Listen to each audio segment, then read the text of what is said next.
Allahumma ya rafi'ad darajat, Allahumma ya rafi'ad darajat.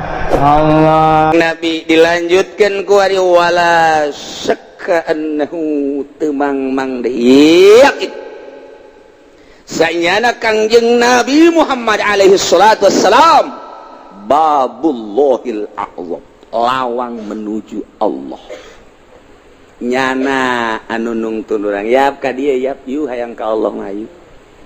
Cek Kangjeng Nabi hayu kula mah utusanana wauh jasa jeung Allah besi hayang kapanggih jeung Allah hayu wasyafi'ul akram nu tukang nulungan ka Allah abdi mah bobolokot geus tanggung jawab cek Kangjeng Nabi hayu pan aing mah ieu teh boga syafaat hayu cek Kangjeng Nabi tuturkeun hayu ka dieu yap weh mantep jasa abdi mah keur baringung deketan kula pan kula mah deket ka Allah abdi boga keperluan macam-macam hayu ka dieu hayu dibejakeun ja Allah atuh anu bakal ngahasilkeun hayu ka dieu Kangjeng Nabi nu mantak urang teh moal jadi wali kajen kukumah ge tanpa maca sholawat ka Kangjeng Nabi Muhammad sallallahu alaihi wasallam eta guru-guru torekat langsung ngasupkeun la ilaha illallah tanpa dibacaan sholawat teu lalahana konyol tama guru torekat kos kitu dek melakeun la ilaha illallah can loba maca sholawat torekat boloon guruna nu boloon ye atuh dek la ilaha illallah teh dek ka Allah ai anu dilawangna Kangjeng Nabi kok atuh henteu melalui Kangjeng Nabi babullahil a'zam Kangjeng Nabi teh ye lawang ye ka dieu ku aing ditungtun ye asal siara deukeut ka aing urang teu baca sholawat ka Kangjeng Nabi nutup pintu Allah moal bisa kajen ting maripat teh moal bisa kajen bohong Kangjeng Nabi cicing di lawang ka dieu hayu ka dieu geura cek Kangjeng Nabi hayu anu ngusulkeun ka Allah abdi mah isin loba keperluan aya keperluan naon abdi mah isin loba kabingung boga kabingung naon hayu dilaporkeun boga ulah tuh Kangjeng Nabi nan mantak urang kudu bersisi lah Kangjeng Nabi na teu aya geus nitipkeun ka sahabat teu aya geus nitipkeun ka para tabiin geus teu aya nitipkeun ka atba tabiin teh ka atba tabiin hayu cak Kangjeng Nabi ge tuba liman ro'ani wa tuba liman ro'a man ro'ani wa tuba liman ro'a wa ro'a man ro'ani wa tuba liman ro'a wa ro'a Habib Rozak terakhir teman-teman kos gitu lain Habib Rozak iyo tuba tinggal deketan ieu saha nu sok loba maca sholawat ijazah sholawat lobakeun heula maca sholawat ulang hayal jadi maripat ulang hayal jadi wali sholawat bae heulana wayu bae bari lempang sholawat bari diuk sholawat nungguan kitu di masjid maca sholawat deuk dahar maca sholawat ngeuk sare maca sholawat bila perlu ka pamajikan ya Allahumma sholli ala cak pamajikan kieu abad teh cenah jaga sholawat beneng elenan le pas menjelang nganggeus Allahumma sholli cak pamajikan Habib kok napa ngededet sholawat nih nah nu batok sholawat ka Kangjeng Nabi ai sholawatna nu mana ke ngajurus lamun sholawat munjiat qadiriyah hendak sabandiyah kadituna sholawat nariyah syadziliyah sholawat fatihah ieu kadituna adalah tijaniyah sholawat atuh kaditu aya jurusan-jurusan sholawat teh deka mana ieu urang aya ngajurus jumlah sabaraha sih kieu sholawat saeutik 4444 sholawat saeutik ngitungan mah bisa aya ente nu talar mana hiji naon Allahumma sholli ala Muhammad eta doang hiji jeung Ibrahimiyah paling ge eta bae geus tahan madak eta baca berzanji teh sholawat assalamu alayka zainal anbiya ya assalamu alayka atqal atqiya ya assalamu alayka eta teh urang lamun nyaho ka hartina indah jasa asfal asfiya ngeunaheun azkal azkiyai mir rabbis samai terus nu mantak ngarenung bae urang peureum benta jeruk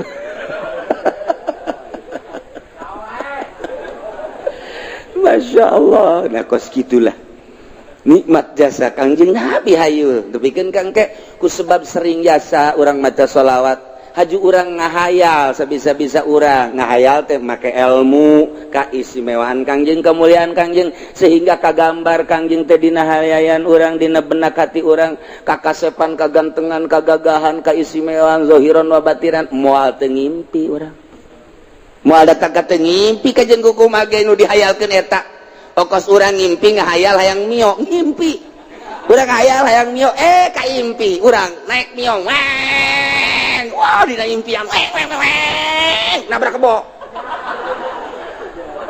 barang hadena ngimpi aduh lamun nya nabrak kebros cilaka cak gadat ngimpi nya hayang kawin jasa kasih neng ngimpi hayang kawin jasa kahayal-hayal kasih neng aduh hayang jasa kaimpi kapanggih dina impian oh neng Masya Allah padahal mah dina asli nama teu bogoh dina ngimpi mah bogoh asli mah teu geus ditolak sababaraha kali geus ditolak sababaraha kali tah useuy dina surat lagi geus aya kos gituan tah nonsen macem-macem lah dina impian mah nyana daekeun nyana kurang dibawa waduh kos film India Romi Yuli kapanggih nyana wah aja gugulingan kos dina film India ngobrus aya kali gejemur ka kali sial kira-kira adena ngimpi doang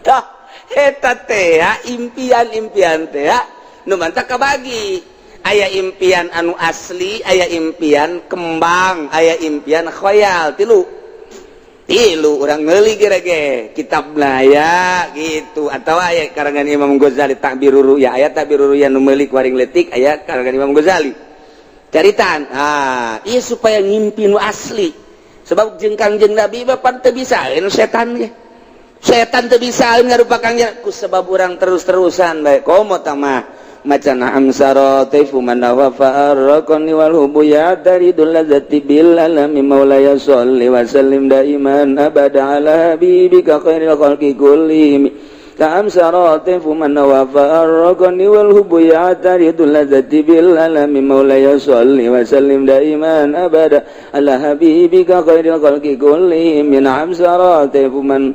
Nah dibaca kurang memeh sare wudu heula tas ngala wudu mandi nu bagus mandi heula tas mandi ngala wudu make pakaian serba putih make sesengitan sila urang hadiah heula ka guru urang anu ngaijazahan haju ka sahibul mu'alika ta'libna yani Imam Busyiri kemudian langsung dikhususkeun ka Kangjeng Nabi macana dinazomkeun barengan ku maulaya sholli bari jeung nyaho kahartina dibaca datang kareup sare sok kira eta syarat teh kos kitu doang teh syaratna kurang sare teh mendek telentang ti mimiti dieu heula maulaya sholli wa sallim daiman abada ala habibika khairil khalqi kullihim na'am sarata man wa farqani wal hubya daridul ladzati bil alami maulaya sholli wa sallim terus datang ka urang rada geus rada non garang-garana engket-engket cek sare ngedeng langsung ta'am sarate fuman wa farqani wal hubya daridul ladzati bil alami maulaya sholli wa sallim daire PS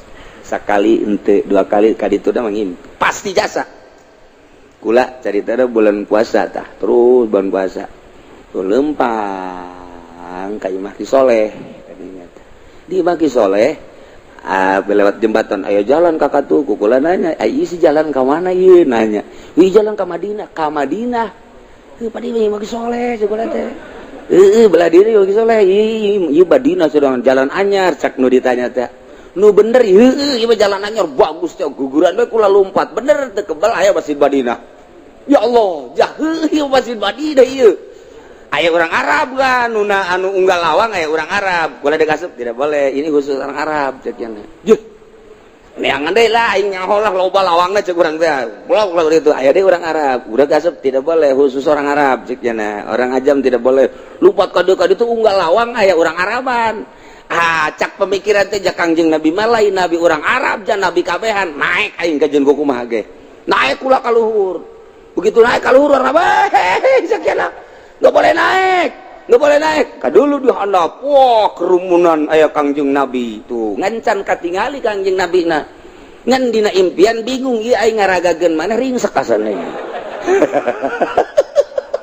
Ringsek aing ge ka mana ieu?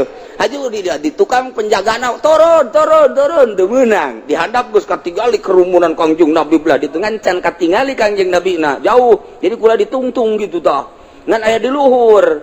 Akhirnya kula turun ke handap. Alhamdulillah. Begitu nanya, itu Kangjeng Nabi, cenah buru-buru. Macet. Jelema teu bisa ka ditu. Hudang. Can kapanggih jeung Kangjeng Nabi geus hudang. Baru kula teh Masya Allah. Tapi pan lumayan datang ke Masjid Madinah na. Yeay. Eta ngimpi teh kos kitu teh. Nah eta bacaan eta kula ngabejaan we naam saro teh pun ngamandi heula. Mandi ngalawudu nol-nolkeun pikiran, beres make sesengitan, make baju nupis maksudnya karesep Kangjeng Nabi. Baju putih teh karesep Kangjeng jubah terus make sesengitan. Beres eta teh tadi ngarep kiblat, hadiah ka Kangjeng Nabi, ka sahabat, ka wali, kemudian ka guru urang anu ngaijazahan eta bus Imam naon karang-karana Burdah ka Imam Busiri nazomkeun, kemudian tambahan maulaya syarat eta, kemudian ngerti kana maknana diwiridna sameunangna ulah maka dihitung-hitung datang karep sare cara tadi be miti diukeula maulaya sholli wa sallim daiman abada ala habibika khairil khalqi kullihim min amsaratikum man wa farraqani wal hubbu ya dari dulazati bilalami terus ayat nu pernah kakula bebeja ku gawe di datanya heuh geus barang diwirid ku nya aduh kiai cenah kunaon teu daek atuh mah ngimpi-ngimpi sia teu daek ya awak cenah kula teu daek jadi puyeng mah tungtungna mah eureun atuh sia eureun bahaya ke geus teu katekan berarti mah kos kitu mah teu katekan geus memehna meureun urang amun hayang cepet-cepet ngadahar jengkol nu loba meureunnya abeh terehes tungtungna mah teu kabaca bae eta sering kukula mau dicaritakeun sajan-sajan nama imah ala kadar tak bulan puasa teh ngimpi kos kitu pernah teu nu sajan-sajan atuh mali bejakeun we pokona mah geus deuk kapangideung teh kumaha we teh mah ngan ieu mah keur carita model tah ngimpi teh kos kitu tah ya jalan anyar ka ditu Madinah cenah waduh bener masjidna aya teu kebal teh kan eta dijagaan gitu tapi eta dina ngimpi mah urang Arab teh bisa ngomong Sunda deui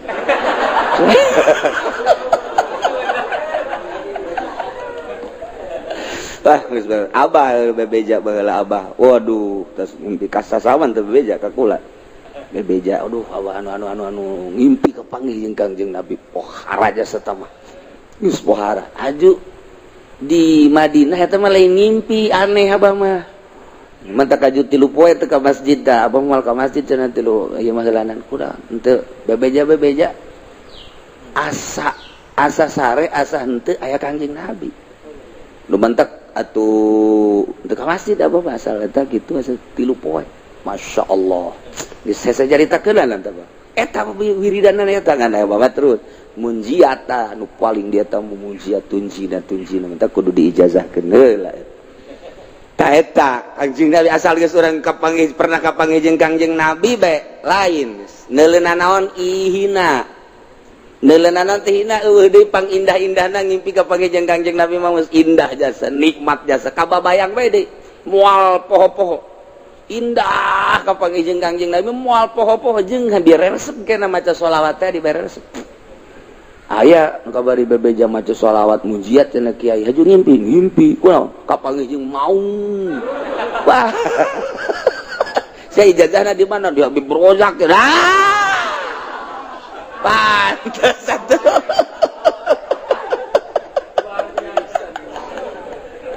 Aduh, Masya Allah. Atuh untung tak kapanggih jeung maung sia. Aduh, gagah maung mah ih. salah ijazah masalah tes ya nyaho cenah diberen aja kos kitu. Nah iyalah kangjeng Nabi bahkan aya walillahi darrusaidil bang nyaho kana usna ustea artina mah sumberna tina hiji-hijina bulan aya us April abhamtun April hamal to 9 Mai sarhun Mai April Mei sar saor hun 8 April Mei Jun Yun Jan Hun Yun Yuni Jan Jantun berarti to 9 tinggal kemarin dipraktekkan guys ya sangaran Zenab Zena hitung kurang Zai sabaraha Nun sabaraha Ba sabaraha dipakai kain ku za Dedi jadi dukun dia ganti kuari ulah pakai sorban pakai cetok kuari hatu bebari sebenarnya dukun atau banyak kos gitu bandingan kuari ulah ilmu eta bae ilmu naon cenah kiai hitungan Jawa kira mata kudu bisa orang kos gitu teh anak caraka data sawala anakna cilaka bapana ka bawa-bawa anak hiji ca dua ra tilu ka opat anak caraka da 5 sa genep wa tuh itu kasus itu babari tuh hitung kuari tak sangaran sia anu tak hitung tungtungna sabaraha tuh saya can lurahnya keluarna jalan dapur ulah kalawang kudu ka jandela mun jandela nyieun heula sia riweuh keluarnya jam sore jam 3 apruk-aprukan kaleuweung ayo sia kudu make serba hideung Masya Allah jadi jawara ngadadak eta hitungan kos gitu dukun atuh ngaranna lagi aduh tepek eleh hanas kukurubusan hanas eleh beja ka dukun apa nih eleh keneh batu salah ngalengka aturan kencah heula kos ka WC sia mah katuh heula aja asa ka masjid lain deui ieu mah hitungan juri bisa beta dukun blow on embung disalahkeun nyana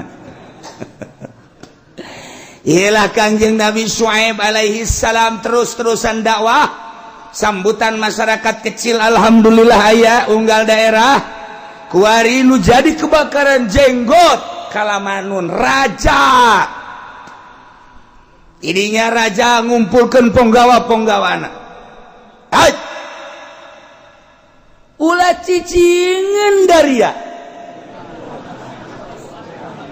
weh aing geus ngareudang ngadengin daria cicing bae emang aing teu ngadenge kan aing boga ceuli aing boga mata ceuli aing ceuli sia atuh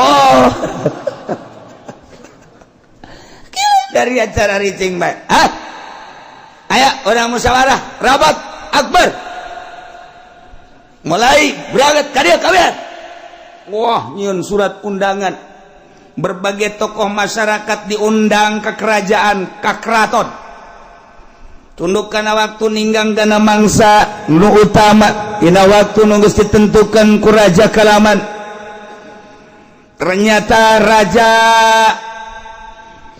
memberikan ultimatum selesai musyawarah sampaikan kepada Syuaib bahwa raja teu ngeunah cicing teu tentrem hirup di keraton selama aya nu dakwah ngarobah-robah urusan peribadahan ngarobah-robah urusan perpolitikan ngarobah urusan perekonomian terusik bejakeun hati raja maka tidak ada lain kecuali dua pilihan qalal mala'ul ladzina istakbaru min qaumi lanukhrijannaka ya Syuaib walladzina amanu ma'ak min qaryatina aw la ta'udunna fi millatina dua pilihan terhadap Syuaib. Hiji, lanukhrijannaka ya Syuaib walladzina amanu ma'ak, keluar di negara ieu beserta pengikut, tidak boleh ada di Madian, terserah beka mana baburna, bawa pengikut-pengikutnya keluar ulah aya di negara ieu. Hiji. Kedua, mun nyana hayang cicing di dieu, la ta'udunna fi millatina, balik deui ke agama urang. Lamun bahasa la ta'udunna fi millatina berarti Kangjeng Nabi Syuaib baheulana kafir. Lain. Kok ieu bisa bahasa la ta'udunna atawa balik deui nyarana kawehan? Ieu khususna ka kaumna Kangjeng Nabi Syuaib na teu, atau dianggap Kangjeng Nabi Syuaib ku masyarakat Madian kafir sebab baheula ketika masyarakat nyembah ka patung Kangjeng Nabi Syuaib na di guha teu pernah aya reaksina naon, dianggap nyana akur agamana. Ternyata kuari nyana berbeda, maka dianggap nyana baheula kafir ku raja. Cak raja aula ta'udunna fi millatina, balik deui Syuaib beserta pengikutna ka agama nu kurang dianut. Dua pilihan, disebarkan ke masyarakat di Madian jeung di Aikah bahwa Nabi Syuaib terancam. Dua pilihan, hiji keluar di negara Madian beserta pengikutnya, terserah deh ke mana, ke Palestina misalnya, Israel misalnya, Suriah misalnya, atau manehanana cicing dirinya tidak mengusik ulah dakwah milu aturan-aturan agamana nu dianut ku urang Madian atau Aikah. Pilihan sakitu sampaikan ke Kangjeng Nabi Syuaib, panggil Kangjeng Nabi Syuaib na, Syuaib ya, tongkat dikelek gitu. Serem Kangjeng Nabi Syuaib, gagah tenang, dipanggil nunuturkeunana hanya kaum-kaum kecil, jelema nu geus teu baroga sedal, senda cepit sebelah, talina hejo sebelah berem, anu bangsa lah kancing nagas jarengkleh, jas barolong, diiring kuno kitu, arembungeun urang keraton neuli jelema kos kitu. Syuaib, ya, pilih di antara dua, cek raja. Lanukhrijannaka ya Syuaib walladzina amanu ma'ak. Saat iya maneh angkat kaki beserta pengikut anjeun ulah aya di negeri kami min qaryatina idet. Atau dua, silakan yang kedua cicing di dia, cuman maneh sarua jeung kami agamana nyembahna ka patung, pilih nu beude aya nu leutik aya nu sedeng aya kumaha maneh bae mah, hayang nu beude jasa itu, hayang sedeng ieu, hayang nu leutik ieu, aya nu sok dibawa pangeran, pilih. Kumaha Kangjeng Nabi Syuaib gentar atuh henteu.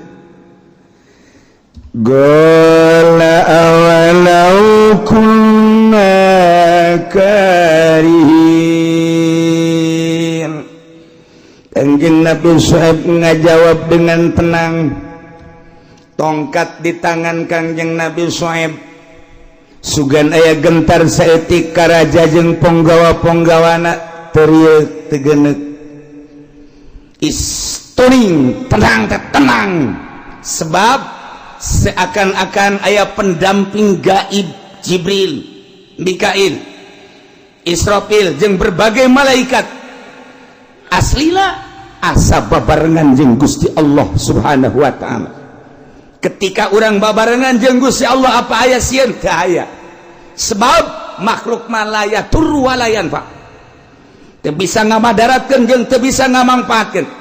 Hirup pamere Allah, cicing pamere Allah, gerak pamere Allah, kuarikeun ngahareupan makhluk Allah nyana babarengan jeung Allah. Boro-boro nabi wali teu pernah gentar saya tiga acan. Kitulah konsep dakwah. Lamun geus asa bareng jeung Gusti Allah nyawa tarohana masalah. Sebab segala-galana ti Gusti Allah. Hirup nang Allah, dititah ku Allah, berangkat ke mana bae Allah, kuari geus aya madat ti Gusti Allah diangkat sebagai rasul, tanda karasulanna bere mujizat tongkat. Raja lain neuleukeun Kangjeng Nabi Syuaib neuleukeun tungked. Maksudna beusi ngamuk teh tungked. Nu mantep eta urang lamun neuleuk kiai baheula Habib baheula urang sieun. Baheula mah kiai marake tungked, Habib marake tungked, urang teh sieun. Kuari mah Habib marawa HP, kiai showroom HP. Ibu Doli boga 5 HP-na. Geus puguh tukang karung mah teh geus teu kudu dicaritakeun. HP teh aya nu khusus nilaruhi. Eta kan tungked baheula. Nu mantap eta Jumat teh Jumat khotib lamun make tungked urang sieun. Urang make tungked deui ku ari dieu. Jadi kaduluna serem kos sudah perang. Mun ditanya, "Woi eta bidah ulah bohong sia." Henteu kula mah eta jang naon eta tungked dicecekal kos kitu, jang nakol hulus sia. Indit sia. Serem guys. Daek juga sia teh daek indit sia ka ditu takol ku aing sia. Kan ngeunah aya make tungked mah. Coba mun teu make tungked kumaha? Hese nakolna. Geus kuari mah unggal khutbah tah di mimbar tungked. Nyeun pueda sagede halu habak. Lamun ditanya pan ieu kuari ngadadak, ya barang dongeng Kangjeng Nabi Syuaib. Ternyata Kangjeng Nabi Syuaib mematungkeun, "Woi, itu mah tungked ti Gusti Allah." Ieu ge sarua bae. Tangkal emang sanu bisa nyeun tangkal ti Gusti Allah ieu mah. Ngan melalui tukang bas ieu mah. Sararem Kangjeng Nabi ge make. Kuari bade lalengitkeun barang loba Wahabi. Aya ge aya tungked antepkeun teu nyekel. Sebab naon? Atuh nu khutbahna pan teu pantes. Nu pantes make khutbah mah nyekel tungked mah pan make jubah, udeng-udeng, sorbana gede, nyekel tungked. Pan urang kuneuleuna bae ge sieun. Ieu mah masa khotib sih make sapari. Make sapari teu make kopiah, dok trendos. Di ditu nama teteh yang keren, yang hebat lah ceknya nangis ulah make kos kitu. Nu penting materina. Itu kenana ebrak ngaritakeun kabeh deui. Ya Allah. Khutbah ngaritakeun kabeh. Kusum Agustus caritakeun Agustus. Mun aya khotib kos kitu mending dicekel huluna. Tungtungna ke sia kitu deui tidak ku aing we. Anu jadi sasaran aing ge deui.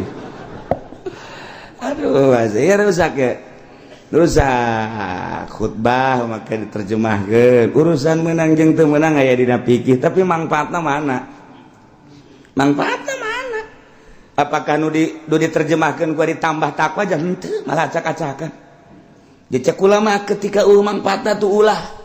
Okos urang nikah aju maca taklek eta teh lan apa? Mane ulah dibaca tuh. Ai manfaatna mah. Jawaya urusanna maka ditu make duit-duit keneh. Mun kitu mah haju eta aya mangpaatna beres. Gimana? Geus bantak ulama lamun nikahkeun, geus ulah dibaca. Geus, macanan ke bae di kamar duaan nya bae lelendehan habak. Moal anggeus ieu nya dimaca di kamar moal. Paling geus sabari sajitoel ku pamajikanna, geus beres. Okos ngurutan diurutan ku pamajikan jadi lok anggeus. Teh.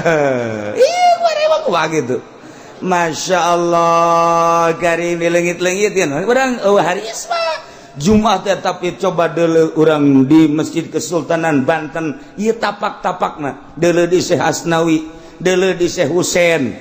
Carita dulu di patilasan-patilasan para wali Allah. Ayat tungked di dinya, ayat jubah di dinya. Malah di Tangerang ayat 2 masjid anu jubahna teh osok ngaberenehan. Ye, mengalai kumaha itu baheula wali Allah mah kos kitu. Barang diganti kuari, urang teh asa lain salat. Saudara-saudara sekalian, sidang Jumat yang berbahagia, iraha ngondangna sia. Ai sidang mah tuh pan kudu aya ondangan. Mah henteu. Nah, geus salah bae nu aya. Geus dianggap sidang atuh kos kitu. Kadituna aduh asa ciletrek ieu pagawean. Nyata teh NU kababawa NU mah utuh sebenarnya mah kababawa ku Muhammadiyah milu padahal mah teu Muhammadiyah nu ngayakeun lamun NU na utuh teu kudu naon sababna manfaatna aya eueuh nu diterjemahkeun kemudian aju ningkat ibadahna jeuh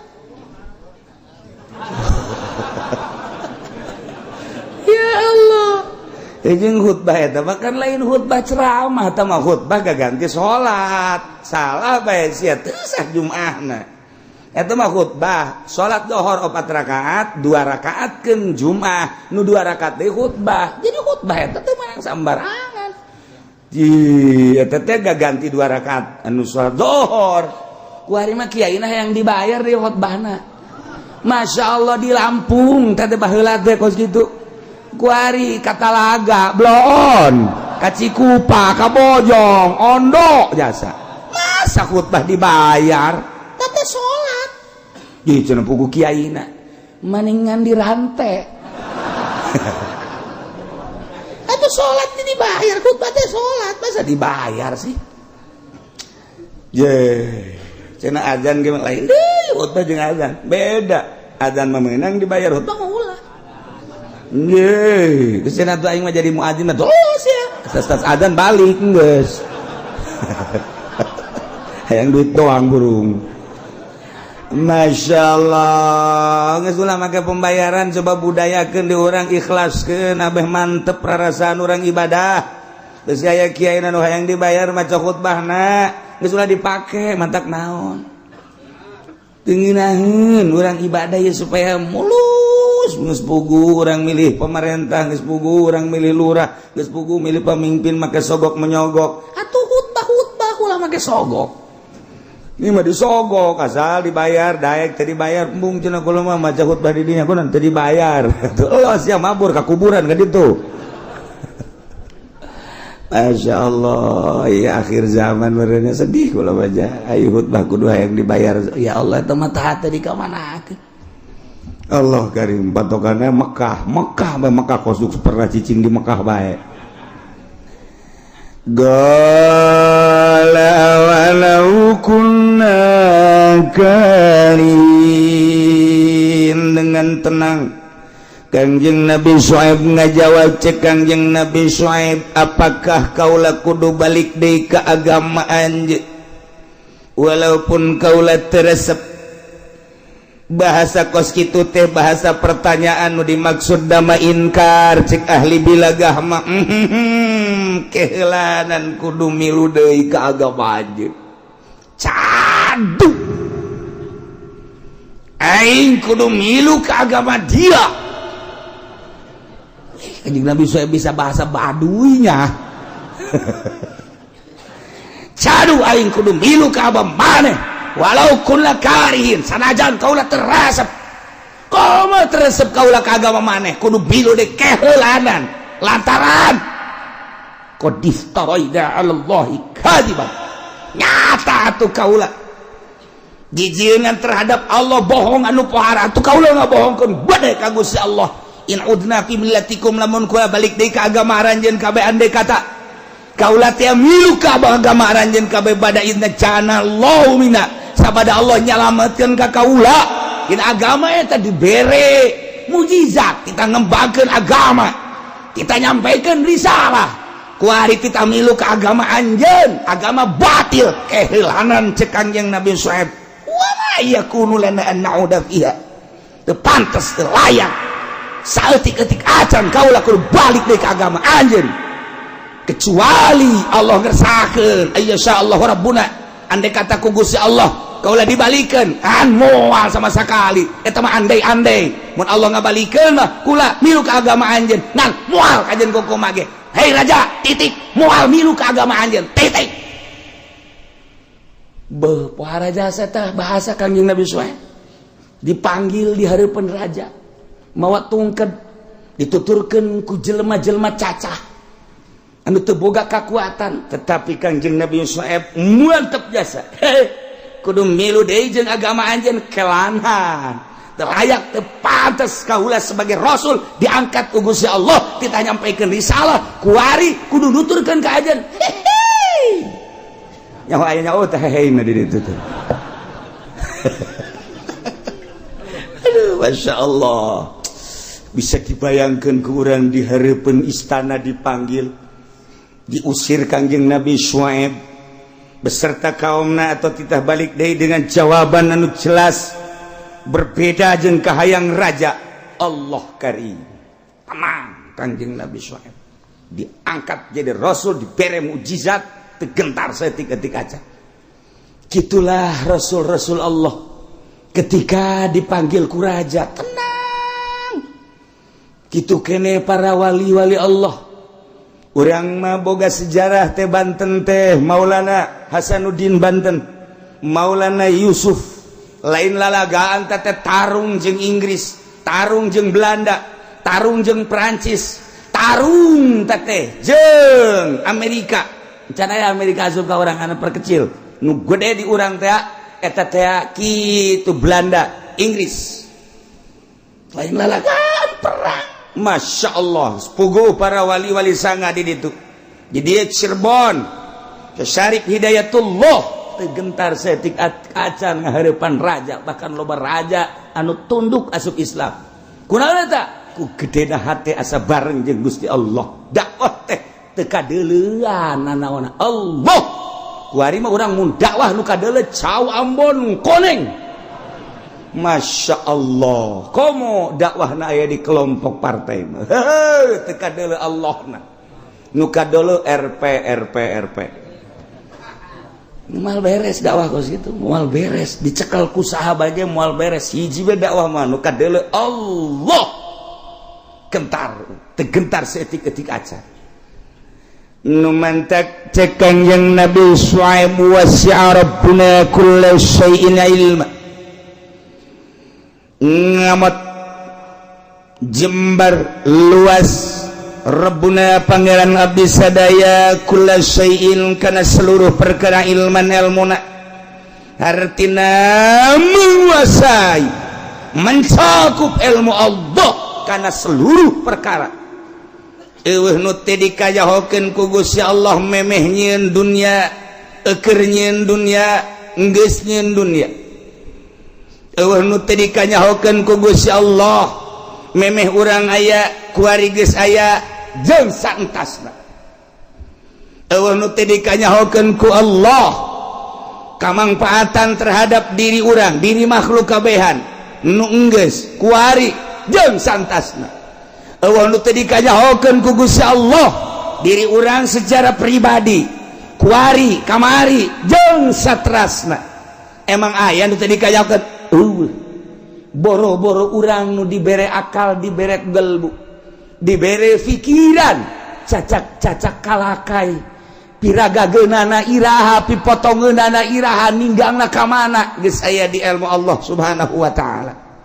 Sieun pangletik-letikna nu ngarayap di awak urang, kakarayapan di awak urang, nu ku urang teu kadeuleu. Bisa kadeuleu kudu make mikroskop, tetapi ku Gusti Allah kanyahoan jeung kadeuleu ku Gusti. Ulah eta nu aya di awak urang, ieu poek mongkleng buta rata dunia. Aya batu di jero taneuh, di jero batu teh aya sireum kakarayapan. Allah nyahoeun urang mah teu nyaho. Wasi'a rabbuna kulla syai'in ilma, cekang jeung Nabi Syuaib. Di antara se nu dikayahokeun hali wa halukum, tingkah kaula jeung tingkah aranjeun geus aya di ilmu Allah. Matak alallahi tawakkalna ka Gusti Allah hungkul abdi basrahkeun diri. Rabbana he pangeran abdi sadaya iftah bainana wa baina qaumina bil haqqi wa anta khairul fatihin. Muga Gusti nyieun keputusan hukum tegasna Gusti nyanggakeun sadaya-daya hukuman bainana wa baina qaumina antara abdi sareng kaum abdi anu inkar terhadap keputusan-keputusan risalah, nyanggakeun sadaya-daya ka Gusti bil haqi dengan hak, benar, jujur, adil. Wa anta khairul fatihin, Gusti anu bagus-bagusna anu nyieun putusan, nyieun hukuman. Ia berarti kan masrahkeun diri ka Gusti Allah, kageng Nabi Syuaib. Cek kanjeng Nabi Syuaib, alallahu tawakkalna ka Gusti wungkul abdi masrahkeun sadaya-daya. Rabbana he pangeran Nabi sadaya iftah bainana, giranyeun putusan Gusti antara abdi wa baina qaumina jeung kaum abdi nu teu iman ka abdi ka Gusti bil haqqi dengan hak. Wa anta khairul fatihin, Gusti anu pang bagus-bagusna anu nyieun putusan anu nyieun hukuman nyanggakeun sadaya-daya ieu doa tafwid masrahkeun sadaya-daya nyanggakeun geus aya di ilmu Gusti tingkah abdi tingkah kaum kaayaan abdi kaayaan kaum nu iman hanya seperkecil geus dikajahokeun ku Gusti nu ingkar nu mayoritas nyanggakeun sadaya-daya abdi diusir ku raja abdi teh titah cicing di dieu tapi milu ka manehanana agamana abdi kuari manyanggakeun Gusti geus teh kapola abdi teh ieu teh dakwah ngadakwahan umat berikut jeung penggede-penggedena ternyata koreganan penggedena terusik Gusti nyanggakeun mangga sadaya-daya sarua aja dek disiksa mah siksa bae ku Gusti kumaha Gusti bae kumaha teh cek pembesar-pembesar wa qalal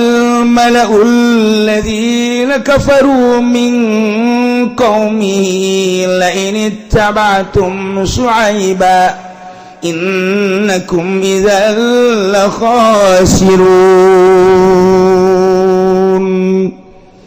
cek para pembesar-pembesar nu pimpin ku raja kalaman harita ngadengekeun jawaban ti Kangjeng Nabi Syuaib nyana ngomong alladzina kafaru min qaumihi nya eta jelema nu kalupur ti kaum Kangjeng Nabi Syuaib ngomong awas la ini tabatum Syuaiban iya lamun maneh nuturkeun Syuaib innakum idal la khasirun marane kabeh ge cilaka ujianana hiji kacilakaan teh keuntungan dagang maneh bakalna engke moal diraih deui selama ieu anu maneh dagang teh nyieun kauntungan gede takran dikurangan timbangan dikurangan hitungan dikurangan ketika Syuaib dimenangkan maneh moal bisa la khasirun uturkeun Syuaib cilaka man nomor kaduana pasti pangeran-pangeran urang kunyana dibombardir anu selama ieu pangeran dipuja-puja nu gede nu sedang nu leutik pasti kunyana bakal dikampakan khasirun nomor katilu pasti Syuaib kajen kukumaha ge ngajakan ibadahna kanu teu kadeuleu ku urang teu ngeunaheun kan urang boga pangeran teu kadeuleu terakhir lamun maneh nuturkeun Syuaib innakum idzal la khasirun ku kaula bakal moal dilempangkeun ieu perpolitikan ku kaula moal dilempangkeun ieu perekonomian ku kaula bakal dipareuman ieu perbudayaan senasa lembang-lembangna di embargo ujianana kena kalaparan Masya Allah ieu raja ku biadab teh cek ngomong urang mah tuturkeun ku sia Syuaib awas ku aing sia pertanian ulah aya nu tani perdagangan eureun dagangna geus pokona mah la khasirun antapkeun cilaka sia kajen kokom ge di samping aing ancam ka Syuaib sia masyarakat lamun nuturkeun ka Kangjeng Nabi Syuaib ku aing di embargo moal kena leumpang perpolitikan jeung perekonomian titik kejemna luar biasa ya raja ternyata horenganan nu kejem kuari ge aya turunan si eta meureun raja teh kararitu bae ti baheula nu ngangeunahkeun ka urang teh Masya Allah jadi dakwah Kangjeng Nabi Syuaib teh diinkaran ku kaum tanya jawab panggilan ka keraton dijawab ku Kangjeng Nabi Syuaib setelah dijawab anu bertolak belakang jeung keputusan raja Kangjeng Nabi Syuaib dua boga prinsip teh nomor kahiji Allahu tawakkalna pasrah sumrah ka Gusti Allah nomor kedua nomor kahiji Allahu tawakkalna nyanggakeun pasrah sadaya-daya ka Gusti Allah nomor kedua doa Rabbana ftah bainana wa baina qaumina bil haqqi wa anta khairul fatihi urang cekelan dua sebagai kiai urang di lembur mun geus aya nanaon dua hiji tawakkalna 'alallahi tawakkalna pasrah ka Gusti Allah ulah pasrah ka bupati ulah nyanggakeun ka gubernur ulah nyanggakeun sadaya-daya ka menteri ulah nyanggakeun ka presiden Allah 'alallahi tawakkal tawakkal hiji. Nomor kedua doa mukhul ibadah. Rabbana ftah bainana Gusti nyagakeun sadaya-daya ieu bupati abdi, ieu gubernur abdi, ieu presiden abdi di ayeuna di negara Indonesia kos kieu kaayaanana wasi'a rabbuna kulla syai'in ilma nyagakeun sadaya-daya Gusti parantos uninga sateu acana jeung kuari jeung santasna tingkah anu bakal ngamangpaatkeun jeung madaratkeun geus aya di ilmu Gusti nyagakeun sadaya-daya antara abdi jeung kaum mangga wa anta khairul fatihin pek dek digaledekeun galedekeun sareng kos kitu eta mulai kuari Kangjeng Nabi Syuaib tongkatna ngageter is saking sakunaon nyaterin kaget aing nya nya ge nyokelan kaget kalau mau urang atuh dadat aya naon indit seakan-akan cik tungkat teh indit Syuaib beserta kaum anjeun ka mana gua mai emang di gua puateun serta tanya segala teh Kanjeng Nabi Syuaib segala mahi segala henteu kaum perintah Gusti Allah nu iman ka kaula berangkat jeung kula ka mana cek kaum teh ka guha nu di mana guhana doh al bada aju urang di itu kumaha hayu tuturkeun loba omong berangkat kaumna terus mengarah ke barat gunung belok kiri kadinya didinya aya pegunungan etalah patilasan Kangjeng Nabi Syuaib nu kuari diabadikeun ngaranna Guha Al-Bada eta teh nu belah dieuna Madian belah dieu saeutik wetan eta teh Aikah. Di perjalanan Kangjeng Nabi Syuaib ngadua Gusti abdi ieu peserta kaum titah ka guha rek aya naon siksa. Ulah loba omong jeung ulah nyelek-nyelek ka tukang. Berangkat kabeh saeutika. Datang ke Al-Bada cek kaum geus datang ka dieu ka asup ka jero. Mahi kami kabeh Gusti Allah maha segala-galana tempat letik digedekeun atau urangna diletikeun nya geus dilian awak ge aing letik da wali segini kumaha ieu maha kawasa Allah mukjizat teh asup brus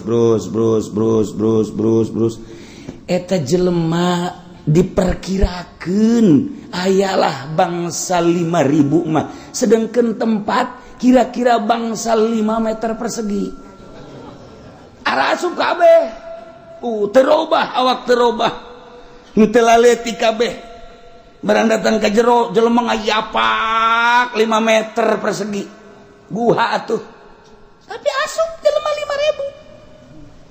5.000 nya lagi geus teu loba omong ieu urang aya di jero guha ieu dikersakeun ku Gusti Allah eta guha sakumaha aya ASEAN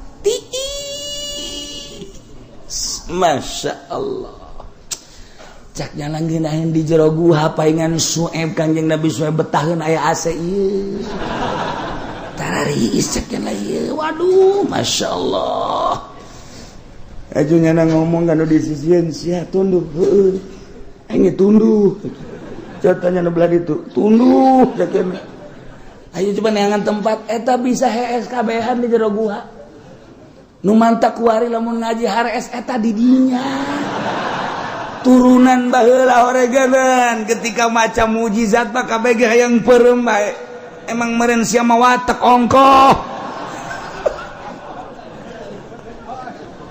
Allah karim di jero guha jelema 5.000-an perkirakeun eta teh langsung sarare tunduh Masya Allah karim kumaha kaum nu aya di Madian jeung nu aya di Aikah mulai Kangjeng malaikat Jibril alaihi salam diutus ku Gusti Allah. Cek Gusti Allah, Jibril nu aya di Madian bukakeun eta taneuh, belahkeun supaya seuneu neraka kaluhur. Dibukakeun ku malaikat Jibril, maka jangjangna tret blak saeutik dah keluar seuneu neraka. Fatahallahu alaihim baban min jahannam, dibuka melalui malaikat Jibril lawang seuneu jahannam. Farsala alaihim harran syadidat, panas luar biasa. Urang ulah ngabayangkeun dibukakeun seuneu jahannam ti handap kaluhur cacak-cacak kamari ieu tahun 90 di Mekah eta teh 50 derajat panasna luar biasa. Diperkirakeun Ramadan ayeuna di Mekah 49 derajat sampai 50. Panas. Bahkan di India kuari eta teh lain panas jahanam kakarak terik matahari anu ozon muka saeutik mah kuari panaeh ribuan di India. Masya Allah karim. Eta seuneu neraka. Ieu mah dibuka ku malaikat Jibril, blah seuneu neraka saablah kaluhur. Bayangkeun ku urang harran syadidat. Fa akhadha bi anfasihim falam yanfa'hum zillun wala ma'un. Pernapasanana kuari panas saab anu luar biasa. Niuhan ka mamana cai geus teu mangpaat, diguyur ku cai tetep panas. Ngiuhan ka tatangkalan ka imah tetep panas bae. Eueuh jang tempat ngiuhan, eueuh cai nu bisa ngamangpaatkeun. Panas luar biasa. Singkolea, Masya Allah. Kadele belah ditu sorotan matahari singkulinyar anu urang lamun dina asbal teh osok kadele mun naik mobil teh siga cai eta teh fatamorgana nu kos kitu teh dianggap cai daratanglah pada khulufil isrof liur yubridu fiha ajar cai datang ka ditu fawajaduha asyadda haron ternyata horenganan lain cai leuwih panas. Singgolea wabeh jelema panas anu luar biasa. Maha kawasa Allah dek nyiksa kaum ku cara Allah, ngawujudkeun kaum ku cara Allah, ngahirupkeun umat ku cara Allah, nyiksa kaum jeung umat cara Allah. Nu mantak Allah mah teu meunang ditanyakeun fa'alul lima yurid la yus'alu amma yaf'alu. Ulah ditanyakeun pagawean Allah mah kumaha Allah bae. Urang mah penting iman ibadah ka Gusti Allah. Allah faba'atsallahu alaihim sahabatan fi harihun thayyibah baridah. Ya Allah, gumpalan mega di luhur aya kadeuleuh hideung. Awan ti berbagai sudut datang ka negeri Madian. Masya Allah karim. Kadeuleuh ku balarea raja ngumumkeun bahwa aya mega di luhur tingali. Kahandap eta teh ayana di daratan gurun lapangan tidinya raja ngerahkeun kabeh supaya aya di hadapan mega wah kabeh kadinya Masya Allah tiisna luar biasa nikmat pohara. Aya angin piharihun thayyibatun baidatun angin ti sisi tigir ti isna pohara jasa fa'azalathum majungiuhan di hadapan mega wa yazullah atuh pawajadulah bardan wa nasima tenang nikmat indah jasa waktu kabehan digerokeun supaya datang kadinya ulaya nu katinggaleun kabehan supaya datang kadinya lantaran di lain eta mah panas ta pohara jasa kadinya cap tiis eueuh anu katinggaleun hatta idza tamau tahta sahabah rijaluhum wa nisauhum wa sibyanuhum karumpul kabeh lalaki awewe budak orok nu tinggaleun sebab tiis di luar eta panas ta pohar jasa ratusan ribu jutaan manusia cicing di dinya ku tiis-tiisna barang geus ngarasakeun tiis alhabahallahu alaihim naron mulai tidinya belah bumi keluar seuneu ti handap dibayangkeun ku urang jelema sakuatna jelema seuneu dihandap keluar dioyag-oyag warjafat bihimul ardu min tahtihim oyag muter taneuh bari aya seuneuan geus teu daya teu upaya manusia dek lumpat ka mana sanggeus tadi dikumpulkeun ku Gusti Allah melalui mega nu tadina ngarasa tentrem jeung tenang tiis di handapeunana ku ari dibukakeun bumi teh seuneu dioyag-oyag ku Gusti Allah dek lumpat ka mana nu mantap dijelaskeun di dieu diabadikeun dina Al-Qur'anul Karim ayat ieu fa akhadhathumur rajfatu fa asbahu fi darihim jathimin fa akhadhathum maka gugus Allah disiksa kaum Madian teh nyiksana melalui rajfah zilzalatus syadidah anu tadina dikumpulkeun melalui mega sanggeus kumpul eueuh anu katinggaleun kabeh jalma kalalapir aya di dinya nu muslim geus disalametkeun ku Gusti Allah beserta Kangjeng Nabi Syuaib alaihi salam atuh di dinya dioyag-oyag kaluar seuneu di luhur mega dihandap kaluar seuneu bari diputerkeun ku Gusti Allah bumina fa asbahu fi darihim jasimin kaum Madian hari tadi dinya jasimin atapak deku kabeh barikina aler kabeh mayitin berparah kabeh tutung kabeh Allah karim nu mantak tararutung kabeh ge eta teh digambarkeun datang ka kuari ge aya keneh di ditu teh aya batu siga jelema keur ngaringkuk aya batu keur sujud aya batu keur nangkuban eta teh diabadikeun ku Gusti Allah di Madian teh batu-batu eta bisa ditingali urang lamun ka ditu bisa dipoto batu teh anu keur kararieu aya anu keur deku aya anu keur nangkuk jasimina fa asbahu fi darihim jasimin.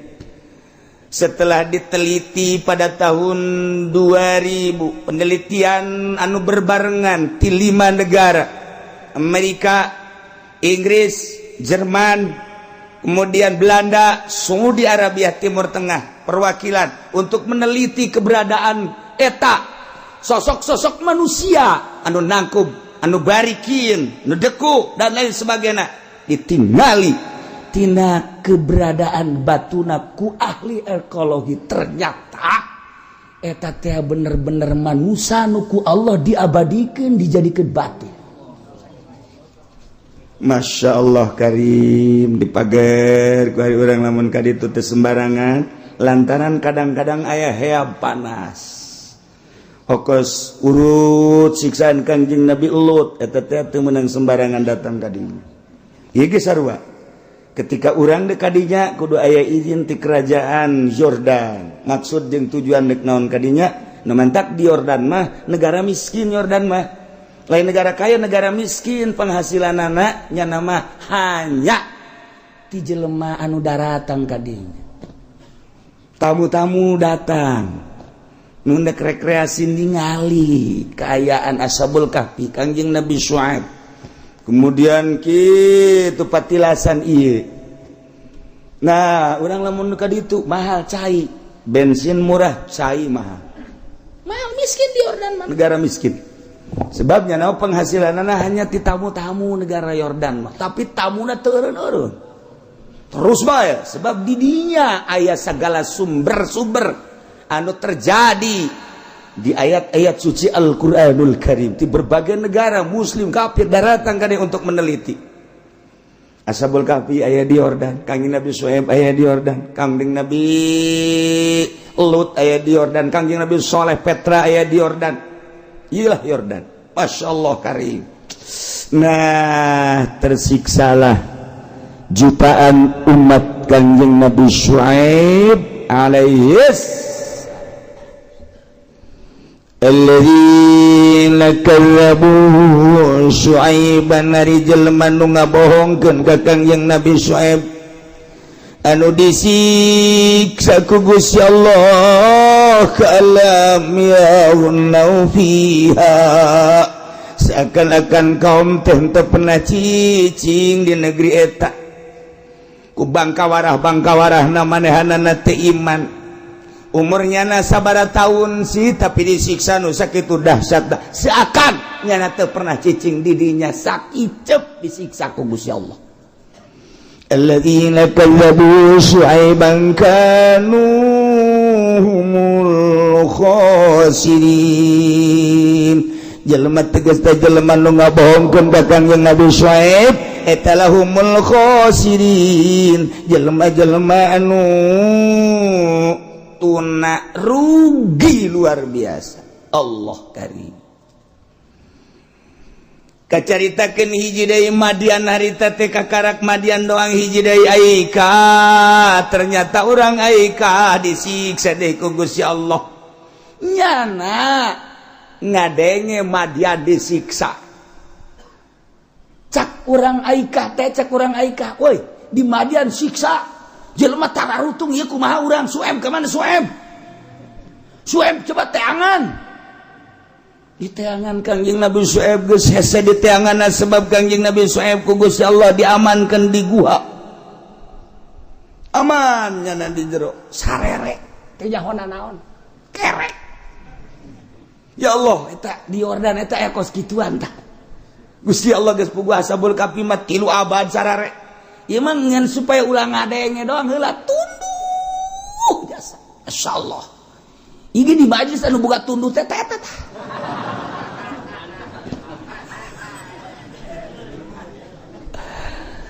Ai di ditu mah jelas diamankeun ku Gusti Allah, di majlis ieu mah nu tunduh teh horenganan loba ting ngadaruduk. Sebab dicampuran ku jengkol mabok nyana.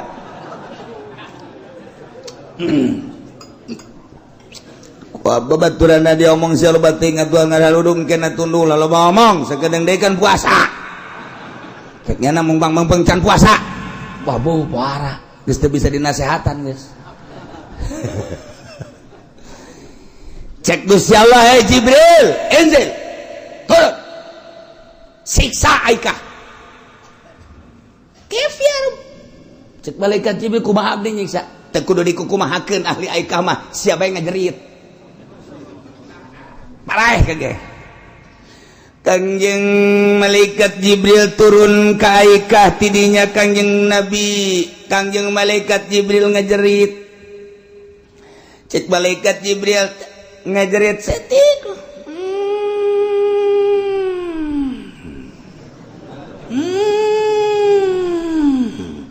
Kabeh kararudang urang Aika. Wih, suara naonnya? Suara naonnya? Trompet ta naon tah? Pernah gedean aja. Kabeh kalaluar timah, kalaluar kabeh. Keluar. Wih, iya suara naon ieu? Kidarengkeun narulu ka luhur kabeh.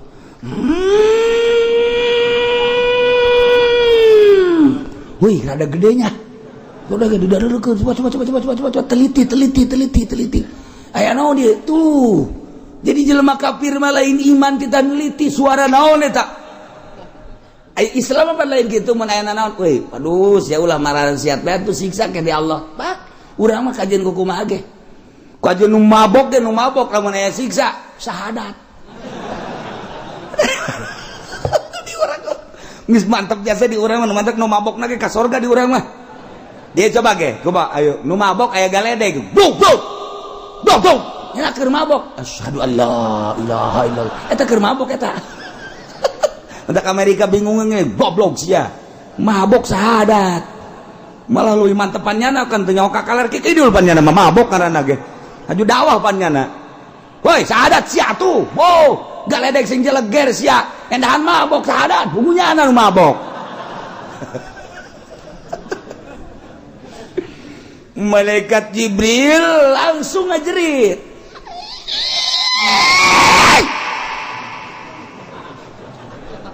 celi masyarakat gajengek wow nyeri celi urangnya nyeri aya naon dia surah naon weh ngerumpul gitu wah eta pancingan malaikat Jibril pohara jasa saeutik jalan teu sakaligus bala mah direkam make HP sial tarolol jelema ku ari mah suara direkam naon direkam aduh barang lain ibadah direkam geus di kiai-kiaina oplok kabehan ieu mah geus ya Allah ya Rabbi di Amerika aya suara di Prancis aya suara di Australia aya suara di Jerman aya suara kabeh aya suara ternyata kamari ieu geus mulai ti Amerika ternyata gesekan planet dengan planet menimbulkan suara cek manehanana sekarang sedang diamankan planet supaya menjauh budak tek ngagedean gitu tas sora Amerika blon suara kok kaget di Amerika di Jerman di Australia gesekan seetik doang eta teh menurut penelitiannya wallahu alam nya gesekannya henteu ja planet jeung planet teh emang kitu kumaha mun urang ngaji palak teh beh Samsun Sarom mirihu patu zahali ieu tah tak planet ieu ka dieu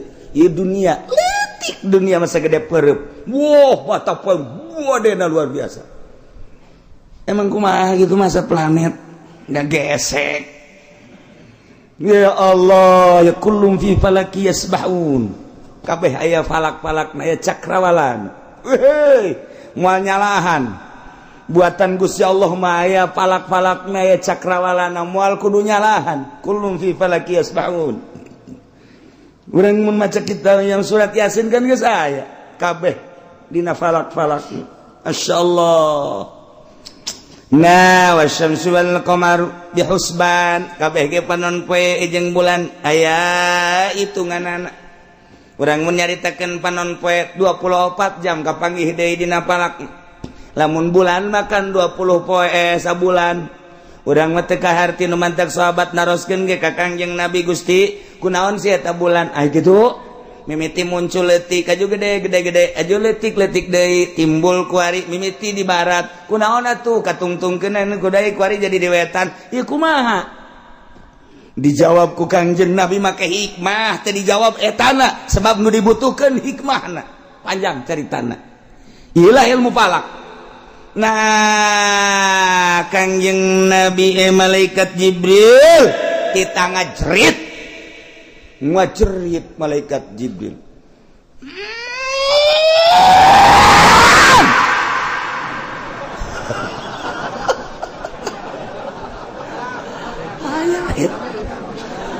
pae kabeh nyeri ceuli mata irung sungut karasa kabeh jeritan malaikat Jibril sabulu-bulu karasa berak parah kabeh ku jeritan malaikat Jibril Masya Allah nemandak madian ashabuz zullah lantaran ayam mega awalna lamun aika saya jeritan malaikat Jibril alaihissalam pae kabeh strengsek disiksa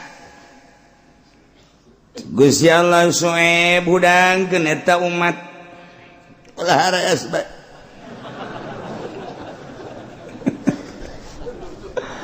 Kaki tapi saya memang tersare kaki mas. Hei, udah. Berat. Emang kami sare, lain sare molor. Rara sama jante, emang HSN keur ngaji teh nya mun ditanya, "Jaing mah tuh HSN." Gitu kabeh coba ge lamun urang ngobrol jeung anu HS di majelis. Siapa HS bae? Santai aja. Nyaho kieu ngomong bae kitu nyaho aing ge. Ngomong naon emang saruan tadi. Eta aja gengsian jelema. Kos di mobil gitu. Tanya ke babaturan, siapa HS bae? Sanwes. Nyaho aing naon ge. Sia mun nabrak batunya wallahu a'lam mun nabrak mah. Embung disebut HS teh embung. Mentek kula masuk inget ka dongeng Gus Dur. Di luhur kapal ya Presiden Amerika, Presiden Saudi Arabia, Raja jeung Indonesia Gus Dur. Tilu. Di luhur kapal teh nyeun atraksi masing-masing. Kita memperlihatkan kebolehan masing-masing. Yuk. Oke, cek Gus Dur. Oke, baik Gus Dur mah emang teu pernah mundur nya mah.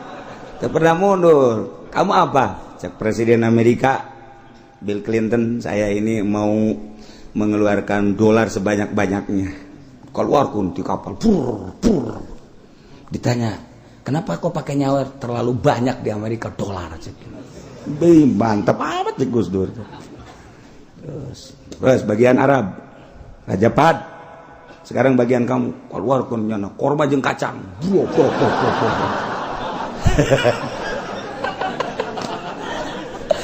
Cek Gus Dur, kenapa itu? Wow, nggak akan habis korma dan kacang di Arab, tidak akan habis. Walaupun terus disawerin juga tidak akan habis. Pokoknya korma jadi sendiri di sana. Masya Allah. Tinggal Gus Dur. Kamu apa? Tenang. Nyana mikir kan naon.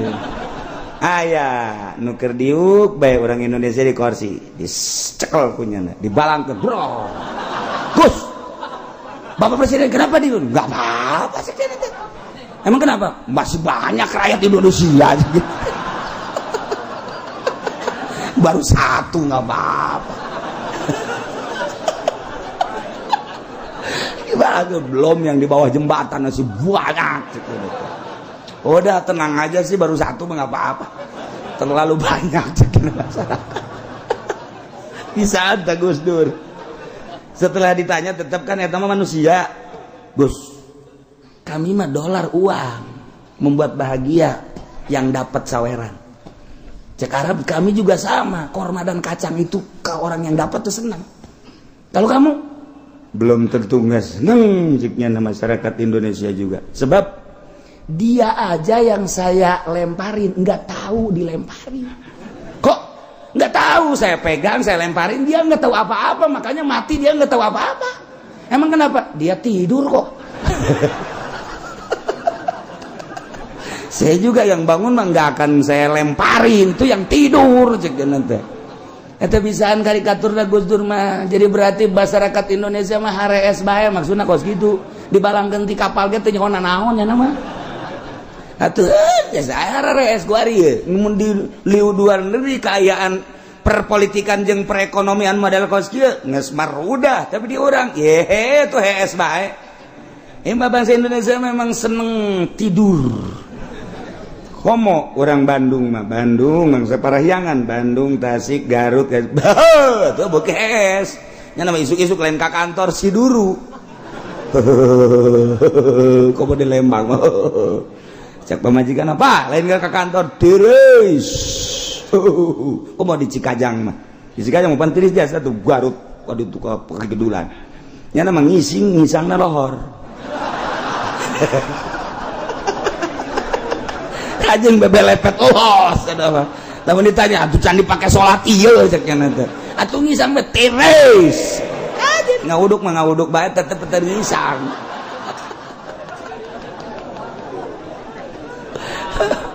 Masya Allah, baheula bakulah kerjaman di Garut dan jam 10 jam 11 masih tiris kene tahun 80 81 82 Masya Allah dek ngaji kudu make jaket bae. Mantak dikiriman ti dia, dikiriman sebab tiris jaket kabeh mereka jaket kuari mah sarua bae Bandung panas Garut panas sarua jeung di urang tetep mukul make kipas bae baheula mah mana aya kulkas di Garut teu laku kuari mah make kulkas berarti kan panas kuari geus panas di Cikajang ge eueuh dongeng anu ti diskos kitu eueuh tah baheula tah mah ngisang-ngisang deuk zohor teh kuari henteu sarua teh tiris henteu. Nah, Suhaib, tiga kali umat. Kalau luar kabeh, wah, barang eta neuleuh di Madian tarutung jelema. Tengah romong umat Kangjeng Nabi Suhaib. Coba kaikah bertekuk lutut paraeh kabeh. Jutaan manusia ngampar paeh bisa dibayangkeun ku urang. Urang ningali tsunami 200.000 bae ge mah endap-endapan hate. Terasa hargaan manusia, terasa hargaan harta, terasa hargaan nungaran mobil, nungaran bangunan, nungaran berbagai dunia. Balik hanya ke Allah kabeh. Menang ditumpuk-tumpuk, seetik terus jadi gede, lenyap. Tsunami berikut jeung nu bogana tanggung jawab di hareupeun Allah. Nanaonan perasaan Masya Allah ieu ge gampar jelema hideung tutung nu ieu diaikah jelema ngampar jutaan manusia. Kanjeng Nabi Suhaib fatawalla anhum wa qala ya qaumi laqad ablaghtukum risalati rabbi wa nasatu lakum fakaifa sa'ala qaumin kafirin. Patawalla maka mengok Kangjeng Nabi Suhaib ngabalir ti umatna. Cek Kangjeng Nabi Suhaib ya qaumi kaum kaula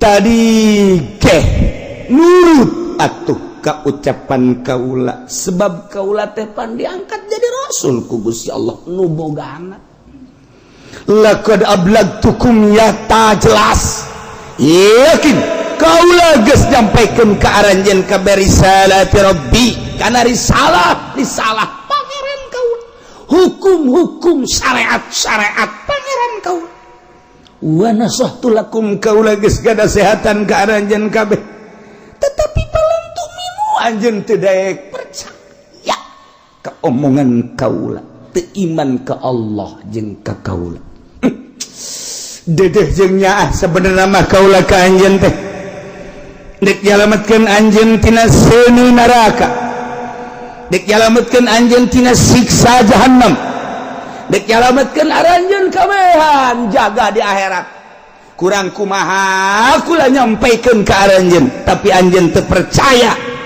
ka dedeh jeung ka nyaah datang ka beak di hate kaula fa kaifa asa ala qaumin kafirin dek kumaha kaula dedeh jeung nyaahna prihatin jeung sedihna terhadap kaum kafir jak geus ku kaula diajak dinasehatan kos ka anak bae urang nasehatan anak teh dedeh jeung nyaah disintreuk dedeh jeung nyaah ditampiling dedeh jeung nyaah ku urang teh dikakerowek sia teh sing bener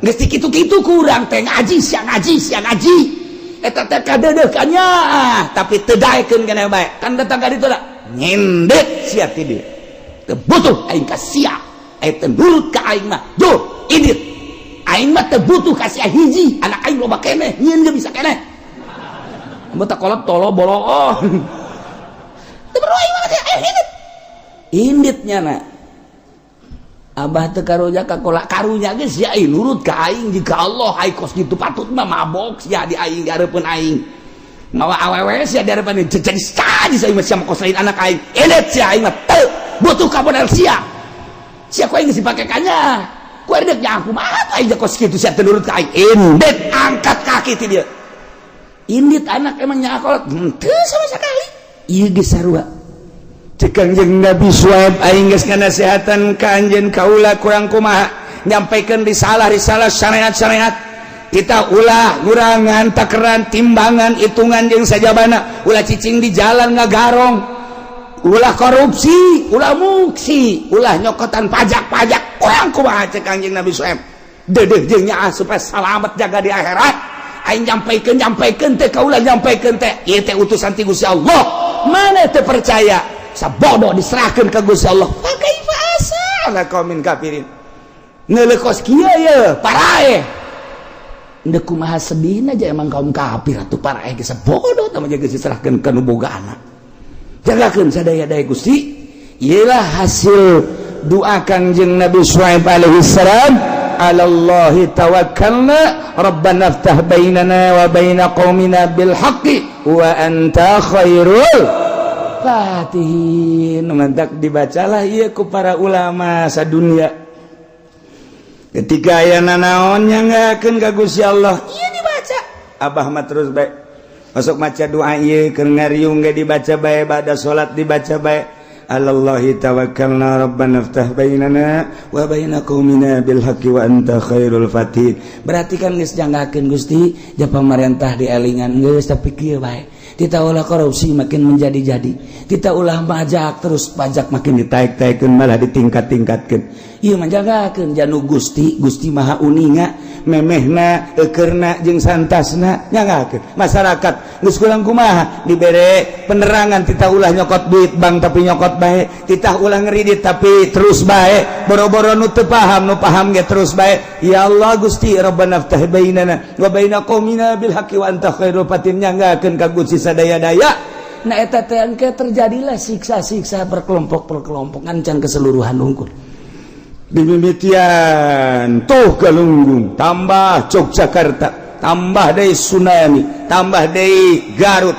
tambah deui kereta tambah deui Sukabumi Cianjur dan lain sebagainya Banten terus-terusan ieu teguran-teguran ti Gusti Allah tina doa para wali Allah rabbana iftah bainana wa baina qaumina bil haqqi wa anta khairul fatihin bacalah ku urang anggeus caritaan tentang kaum Kangjeng Nabi Syuaib alaihi salam tinggal urang ke ngalanjutkeun berbagai dauhan-dauhan Gusti Allah bakal terus nyusul tentang kisah-kisah para rasul-rasul Allah Subhanahu wa taala dina pangawasan mingguan akhir minggu ieu minggu hareup urang teu kudu mawa kitab insyaallah urang nyaritakeun tentang bag-bagan puasa berikut hikmah-hikmahna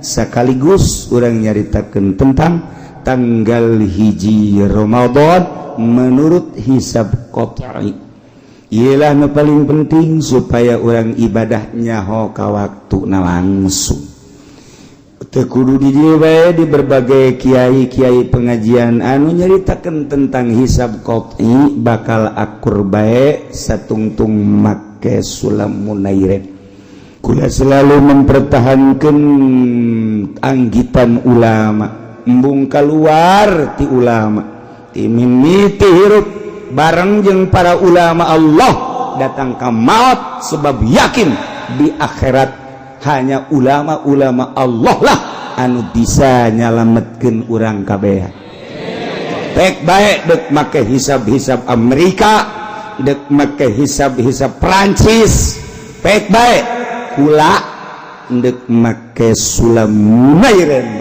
tanpa ngajak hanya ngabejaan hungkul ke tanggal hiji daerah bilu mangga teu bilu masalah sakitu catet di sisi balag akhir Sa'ban mudah-mudahan aing geus kolot ge bisa kapangiding ke bulan Syawal